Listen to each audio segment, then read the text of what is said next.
And he was, surprisingly, when we asked him, he said yes. He and Robert. At 56, Jennifer Aniston finally stops dodging the question everyone has wanted her to answer for years. She leans back with that iconic, mischievous smile, the one that says she's about to cause just a little bit of trouble, and admits what she's never said out loud: some of her co-stars made it nearly impossible to stay professional. Not because of scandal, but because of chemistry so strong it felt scripted by fate itself. With a laugh that fills the room, she confesses that 6 men in her career shook her composure, made her forget lines, and reminded her she was human long before she was an actress. And the first man on her list, he's the last one anyone expected. Number 1, Steve Carell. The gentleman whose soft charm hit harder than anyone expected. Steve Carell was never supposed to be dangerous. Not in the traditional Hollywood sense, anyway. No smirking leading man swagger, no smoky stares across dimly lit sets. Steve disarmed people through kindness, a trait Jennifer Aniston now admits was far more hazardous to her composure than raw sex appeal ever could be. She remembers the first time she met him at an awards show. He turned, smiled, and said hello with a warmth so genuine that she felt her shoulders drop in a way she didn't even realize she needed. On set, Steve was a master of subtle comedy, never forcing jokes, never trying to be the funniest person in the room. Instead, he'd offer a quiet one-liner at precisely the right time, delivered in that calm, unhurried tone that made everyone around him collapse into laughter. Jennifer says working with him felt like taking a breath you didn't know you'd been holding. He made the job lighter, easier, softer. And that, she says, is exactly when trouble begins. Because when someone makes you feel safe, your guard drops. Jennifer confesses that Steve's kindness was seductive in a way she didn't expect. He didn't flirt, and he didn't try. But when he held eye contact during a scene, listening, not acting, but truly listening, she felt something shift. Suddenly, the line between acting and reacting blurred. She wasn't dealing with a character. She was dealing with Steve. Thoughtful, attentive, curious, and effortlessly magnetic. Charm isn't a performance with him, she says. It's who he is. And that, ironically, was what made him the first name on her list. Number 2. Paul Rudd, the eternal boyfriend whose warmth never ages. Paul Rudd is the human equivalent of a perfect summer day. Easy, warm, familiar, and shockingly capable of making anyone feel butterflies even without trying. Jennifer has known him for decades, and yet every time he walked onto a set, she swears the energy changed. It's like the room brightens without getting louder, she says. Paul doesn't steal attention. He absorbs tension. He has that signature half smile that makes you feel like he's in on a joke the rest of the world doesn't know. And somehow, you want to be the one he shares it with. Jennifer remembers filming The Object of My Affection, where Paul played her best friend and love interest. She said there were moments during rehearsals when Paul would tilt his head, flash that sideways grin, and she'd forget that she was supposed to stay focused. But Paul's charm went beyond looks or timing. It was his sincerity. He made people feel valued, heard, and comfortable. You always feel like he's happy you're there, Jennifer said, and that makes him ridiculously attractive. Then there was the ageless factor. Jennifer teased him relentlessly about still looking 30 when everyone else was aging normally. It's not natural, she joked. He must be powered by probiotics and good deeds. Working with him felt like being perpetually caught in a personal rom-com moment. Soft lighting, inside jokes, a connection that made the cameras fade away. That gentle brightness, that soft spark. Jennifer admits, it was impossible not to feel something.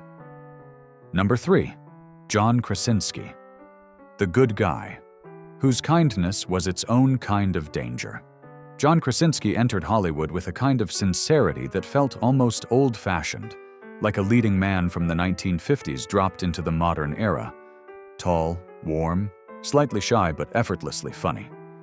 He radiated a good guy energy so strong, Jennifer swears it should come with a warning label. The first time Jennifer met him, she was convinced no one could actually be that nice. And yet he was on set. John cracked jokes not for attention but to make others comfortable. He offered snacks to crew members, held doors, remembered people's names, and somehow maintained that signature boy-next-door glow that made him impossible to ignore. Jennifer says John had a genius for sneaky humor, the kind that hit a full 3 seconds after the joke was delivered. She'd be mid-scene when he'd quietly drop a line under his breath, just loud enough for her to hear, but soft enough that the camera didn't catch it, and suddenly she'd be ruined, laughing through the take while he stood there pretending to be innocent. What made John truly magnetic, though, was his emotional intelligence. He listened, really listened, and met people with an honesty that felt grounding. Jennifer said, "He makes you feel safe. And that's intoxicating." His charm wasn't sharp or overwhelming. It was gentle, steady, and deeply human. And sometimes, that kind of warmth is the most seductive of all. Number 4, Adam Sandler. The mischief maker with a heart that could melt anyone. Adam Sandler is chaos wrapped in kindness, an unpredictable combination that Jennifer admits is far more irresistible than people realize. If Paul Rudd is a summer day, Adam is a summer camp prank, loud, goofy, endearing, and weirdly unforgettable. Jennifer calls Adam her brother who won't stop trying to make me crack up on camera. On Just Go With It and Murder Mystery, Adam made it his mission to derail every serious scene by whispering something ridiculous 1 second before the director yelled, "Action!" Jennifer insists she tried to stay professional, but Adam's humor was too unexpected, too childlike, too perfectly timed. But beneath the jokes was something deeper. Loyalty. Adam took care of his cast. He made sure everyone was fed, comfortable, and relaxed. He offered his sweatshirt if someone was cold, stayed late so a nervous actor didn't rehearse alone, and treated every set like a family gathering. It was this blend, goofy on the surface, golden-hearted underneath, that made Jennifer's guard fall. "He reminds you not to take life too seriously," she says. "And that's more attractive than people realize." Adam didn't flirt. He didn't have to. His warmth wrapped around people like a blanket. And Jennifer, who values emotional sincerity above all else, couldn't help feeling that spark of affection every time he turned a long day into laughter. Number 5, Jason Bateman. The sharp-witted friend who was always one joke away from trouble. Jason Bateman is proof that intelligence is seductive. Jennifer says he is annoyingly funny, the kind of funny that sneaks under your defenses before you can prepare.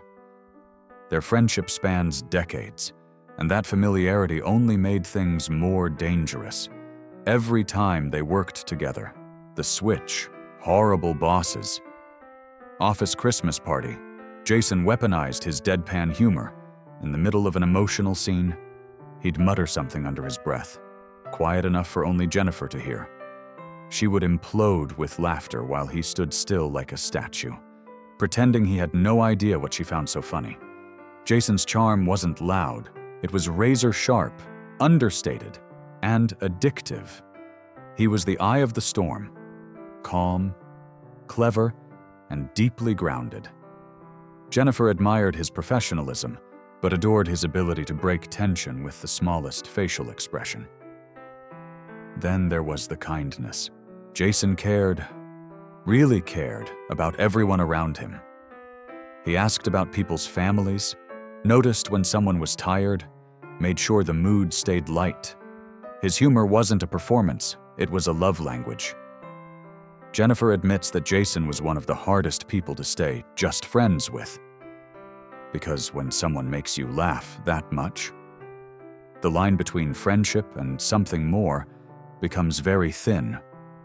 Number 6, Jake Gyllenhaal, the quietly dangerous co-star who nearly broke her composure. Jake Gyllenhaal is where Jennifer stops joking and starts whispering.